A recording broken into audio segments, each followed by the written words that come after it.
কার্যত সাধারণ মহিলারা খেপে গেলেন তাকে দেখে।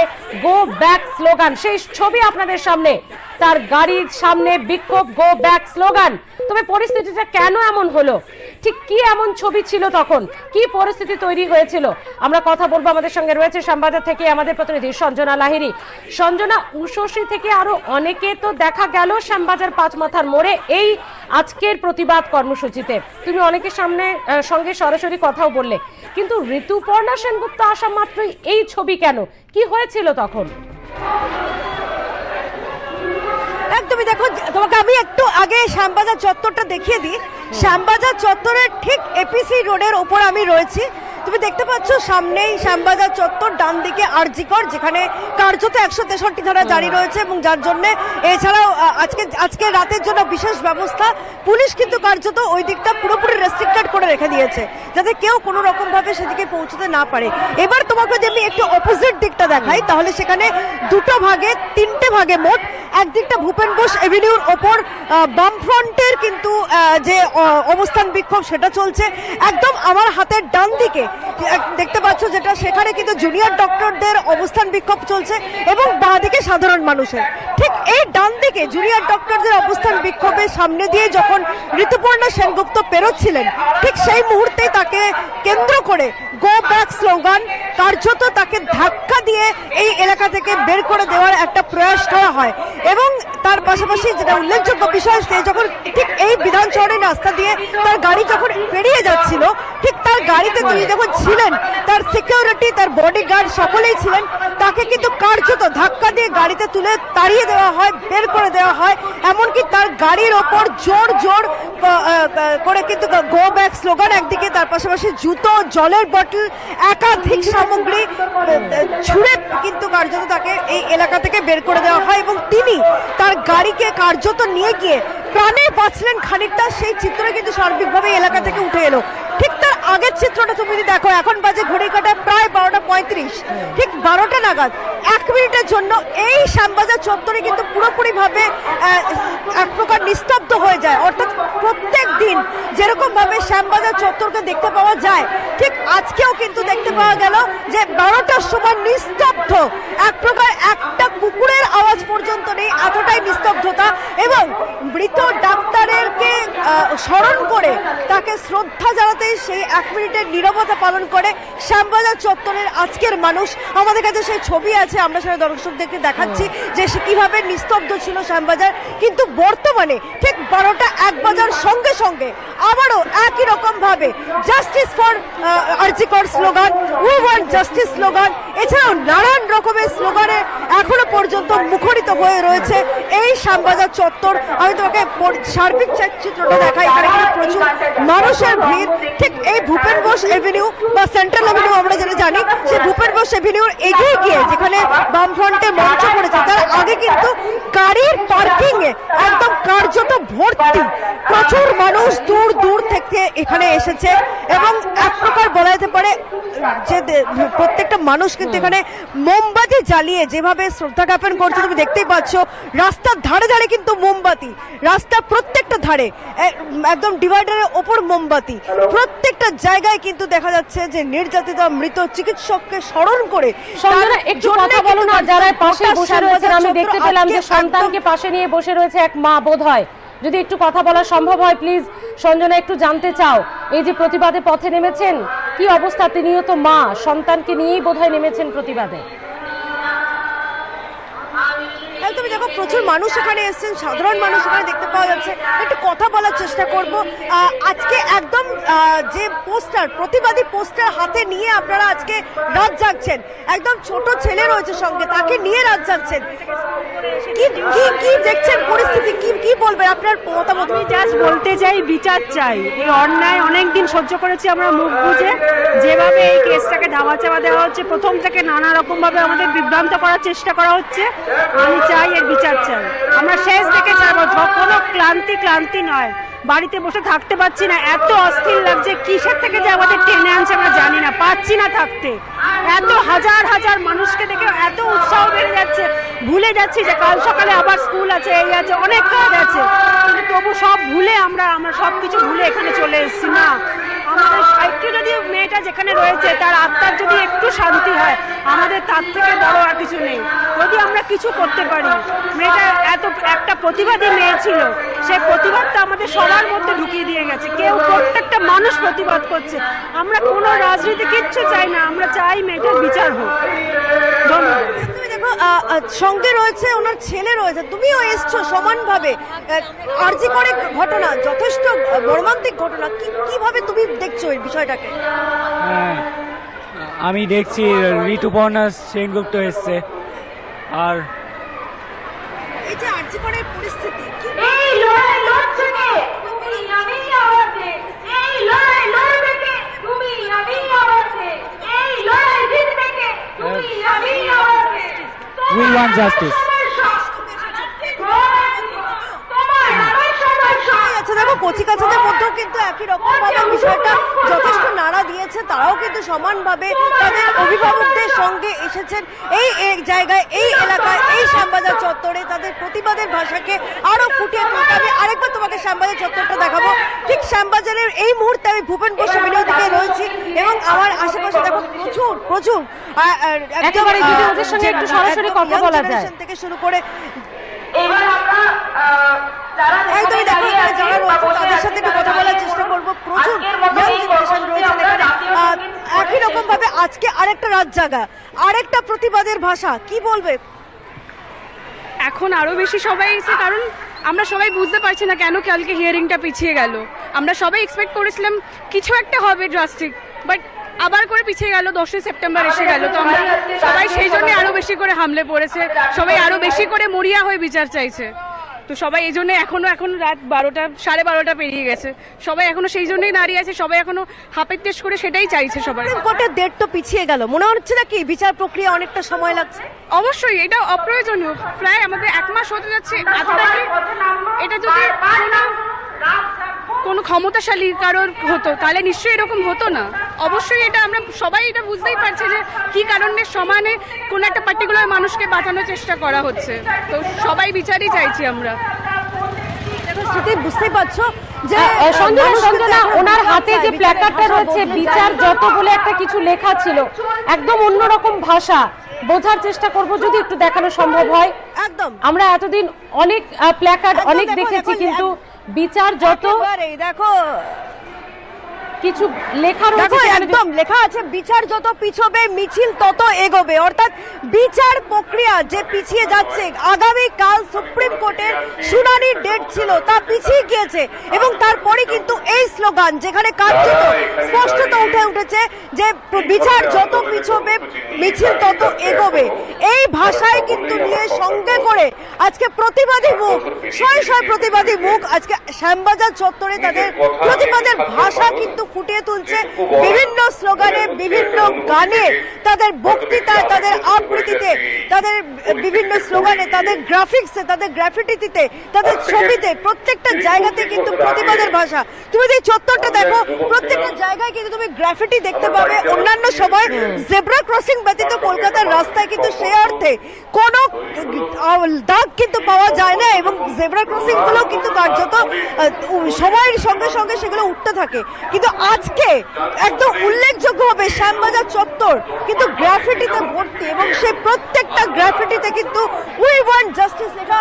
প্রত্যেকটা গার্ডরেলের ওপর মোমবাতি, যে গার্ডরেল অন্য সময় কিন্তু দেখা যায় যে প্রশাসন এই গার্ডরেল দিয়ে কিন্তু দেখা যায় যে এই সমস্ত প্রতিবাদীকে আটকাতে চেয়েছে। এর আগে আমরা দেখেছি সেই সমস্ত ব্যারিকেডকে ঘুরিয়ে দিয়ে কিন্তু দেখা যাচ্ছে যে সেই প্রতিবাদের ভাষা তুমি দেখতে পাচ্ছ।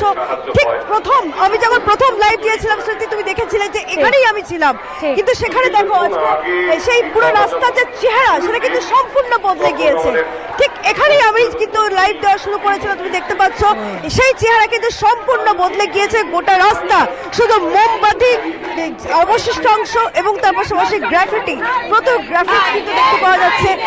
প্রচুর এক প্রকার যে এখানে যে তার যদি প্রশাসন কিছু করেনি এবং পুলিশের উপর যে ভরসা নেই তার স্লোগানটা শোনার চেষ্টা করবো। সঞ্জনা স্লোগানটা শোনার চেষ্টা করবো।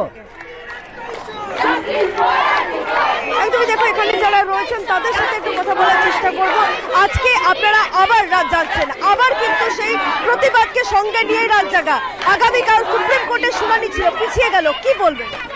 কিছু বলার নেই, এটা একটা বিশাল বড় আঘাত আনলো আমাদের, কিন্তু আমরা থেমে থাকবো না। আমাদের প্রতিবাদ, আমাদের আন্দোলন আরো দৃঢ় হবে। আমরা রাজপথ ছাড়বো না, আমরা এর বিচার দেখেই ছাড়বো। যত বিচার পেছবে আমাদের প্রতিবাদ তত বাড়বে। একেবারে সঞ্জনা, যে স্লোগান চলছে শুধু সেই স্লোগানটা একটু শোনাও দর্শকদের, যারা এখনো বাড়িতে আছেন, যারা এই প্রতিবাদে শামিল হচ্ছেন মানসিকভাবে। দেখো, এই সার্বিক চিত্র থেকে দেখতে গেলে যে বিভিন্ন জায়গায় জায়গায় প্রতিবাদীদের যে কণ্ঠস্বর সেটা কিন্তু ফুটে উঠছে বিভিন্ন জায়গায়। এদিকে তুমি দেখতে পাচ্ছ যে একদিকে যেরকম উই ওয়ান্ট জাস্টিস, এখনো পর্যন্ত মানুষ প্রায় মধ্যরাত এখনো পর্যন্ত চিৎকার করে জাস্টিস চাইছে এখনো পর্যন্ত। অন্যদিকে সেখানেও কিন্তু একই রকম চেহারা, মানুষ চিৎকার করে কিন্তু জাস্টিস চাইছে। সেই একই রকম ভাবে জাতীয় পতাকাকে সঙ্গে নিয়ে কিন্তু জাস্টিস। একেবারে সঞ্জনা, আমরা সেই স্লোগানটা পরবর্তী সময় অবশ্যই শুনবো, তুমি সেখানেই থাকার চেষ্টা করো। আমরা শুধু স্লোগানটা তুলে ধরার চেষ্টা করব যে একসঙ্গে সমবেত ভাবে যে স্লোগান দেওয়া হচ্ছে, আমরা একটু পরে সেই স্লোগান শুনবো তোমার মাধ্যমে। তবে আরেকজন প্রতিনিধি আমাদের রয়েছে এই শ্যামবাজারের চত্বর থেকেই, শান্তিকা বন্দ্যোপাধ্যায়। আমরা শান্তিকার সঙ্গে কথা বলবো। শান্তিকা, সঞ্জনার সঙ্গে কথা হচ্ছিল, এই শ্যামবাজারের ছবি সে দেখাচ্ছিল একটু আগেই। ঋতুপর্ণা সেনগুপ্তকে গো ব্যাক স্লোগান দিয়ে আন্দোলনকারীরা, প্রতিবাদীরা গাড়িতে তুলে তাকে সেখান থেকে এলাকা ছাড়া করেছেন। তুমি শ্যামবাজারের যে পয়েন্টে রয়েছো সেখানে প্রতিবাদীদের সঙ্গে একটু কথা বলার চেষ্টা করো এবং কি ছবিটা দেখছো সঞ্জনা? শান্তিকা,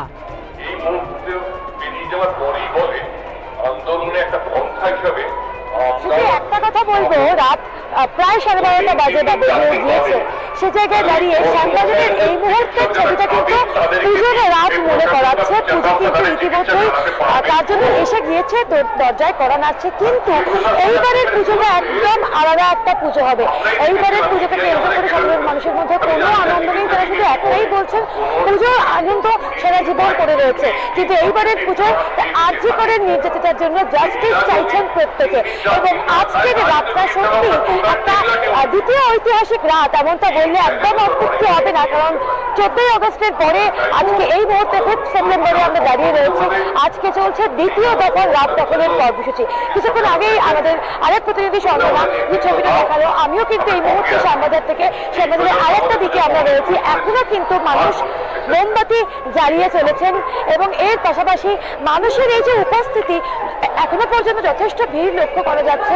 মানুষ কিন্তু স্বতঃস্ফূর্তভাবে মানুষ আসছেন, তারা মোমবাতি জ্বালাচ্ছেন এবং তুমি দেখতে পাচ্ছ যথেষ্ট পরিমাণে মানুষ এখানে এখনো পর্যন্ত উপস্থিত রয়েছেন। এখনো পর্যন্ত তারা একটাই দাবি তুলছেন, জাস্টিস ফর আরজি কর।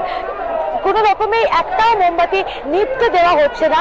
আমি একটুখানি এগিয়ে যাব, একটুখানি কথা বলার চেষ্টা করব। যথেষ্ট পরিমাণে কিন্তু এই মুহূর্তে ভিড় রয়েছে।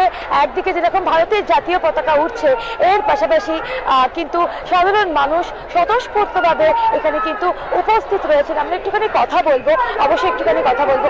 আজকে এতটা রাত হয়ে গিয়েছে, দ্বিতীয় দফা রাত দখল কর্মসূচি চলছে। একটা সাধারণ মানুষ খুব স্বতঃস্ফূর্তভাবে আর্জি করে নির্যাতিতার জন্য জাস্টিস চাইছেন, কি বলবেন? জাস্টিস চাইছে বিকজ রাত্রিবেলাতে এসে জমায়েত হয়েছে, কারণ সবারই তো কাজ থাকে, তাও আমরা আমাদের টাইম বার করে আমরা এসেছি এখানে শুধুমাত্র একটা জাস্টিস চাওয়ার জন্য, একটা বিচার হোক। কারণ এতগুলো দিন হয়ে গেছে তাও আমাদের কোনো কিছু দেখতে পাচ্ছি না। ডেট পিছিয়ে যাচ্ছে, কালকে যেমন ডেট ছিল একটা, সেটাকে পিছিয়ে যাওয়া হচ্ছে, সেটার জন্য আমরা জাস্টিস করতে এসেছি। শান্তিকা, মুক্ত করো ভয়, বুকে ব্যাচ লাগানো, জানতে চাও কোন ভয় থেকে তারা মুক্ত হতে চাইছেন?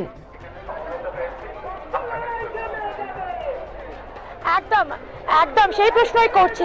তোমার কাছে বুকে যে ব্যাচ লাগানো রয়েছে দেখতে পাচ্ছ, মুক্ত করো ভয়। এখানেই জানতে চাইবো আমরা কোন ভয় থেকে মুক্ত হওয়ার কথা বলছি। আজকে এই মুহূর্তে এত মানুষ রয়েছে, একটা মেয়ে এখানে সেফ ভাবে থাকতে পারবে, কিন্তু অন্যদিন রাত 12:30টার সময় এই ছবিটা তো থাকবে না, এত মানুষের ভিড় তো থাকবে না। এবং এই মুহূর্তে কিন্তু ন্যাশনাল অ্যান্থেম এবং এই মুহূর্তে কিন্তু গান শুরু হয়েছে। আমরা কথা বলবো অবশ্যই, তার আগে সেই ছবিটা অত্যন্ত একটা মন ভালো করে দেওয়ার ছবি,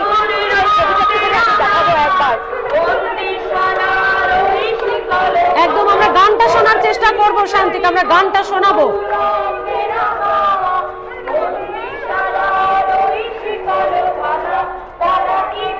একদম ছবি তোমাকে বলবো সেই ছবিটাই দেখাতে।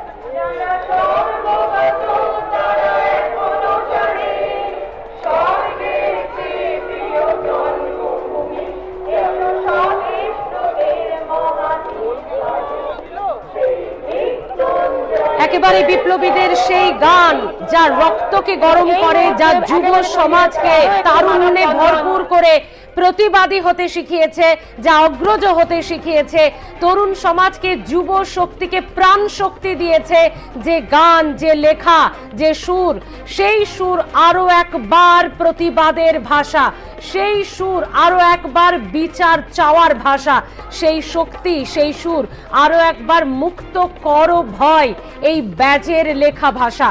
অর্থাৎ দেখা যাচ্ছে যে সব কিছুকে মিলিয়ে প্রতিবাদীরা আরো একবার মনে করিয়ে দিচ্ছেন স্বাধীনতা সংগ্রামকে, প্রতিবাদীরা আরো একবার মনে করিয়ে দিচ্ছেন কারার ওই লৌহ কপাট ভেঙে ফেলার সুরকে, প্রতিবাদীরা মুক্ত করো ভয়, এই মাথা উঁচু করে বাঁচার যে তাগিদ তা আরো একবার তুলে ধরছে জাতির কাছে।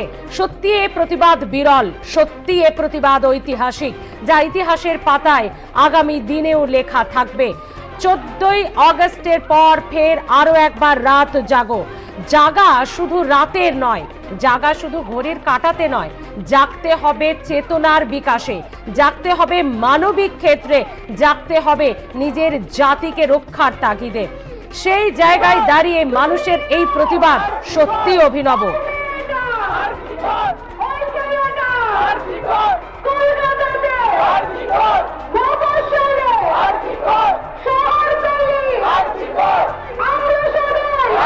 বলতেই হচ্ছে স্মৃতি, এই যে সাধারণ মানুষের মধ্যে এই যে স্বতঃস্ফূর্ত একটা উচ্ছ্বাস, একটা আবেগ, এই আবেগ হয়তো আজ করে এই কাণ্ড না ঘটলে, তিলোত্তমার প্রাণ বিসর্জনের মাধ্যমে এই যে অন্য কলকাতা, এই অন্য কলকাতার জন্ম হয়েছে, এই অন্য কলকাতা কিন্তু বারবার বলছে তারা কিন্তু তিলোত্তমার জন্য জাস্টিস ছিনিয়ে আনবে কোনো রকমে। একদম শান্তিকা, আমরা আরো একবার একটু স্লোগানটা শোনাবো দর্শকদের। এতটুকু শুনবে না,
একেবারে যেন রক্ত গরম করা স্লোগান, যেন বিপ্লবের কথা আরো একবার জাতিকে মনে করিয়ে দিচ্ছে স্লোগান। কিন্তু স্বাধীন ভারতবর্ষে এই দিন, এই রাতকে কাম্য বোধ হয় না।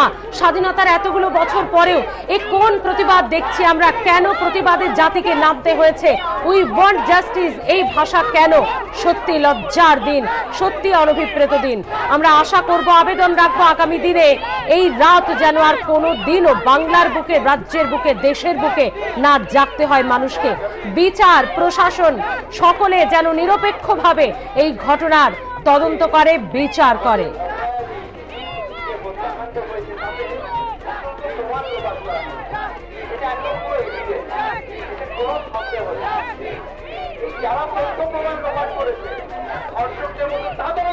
শান্তিকা, আপাতত ধন্যবাদ। আমরা পরবর্তী সময়ে আবারও কথা বলবো তোমার সঙ্গে।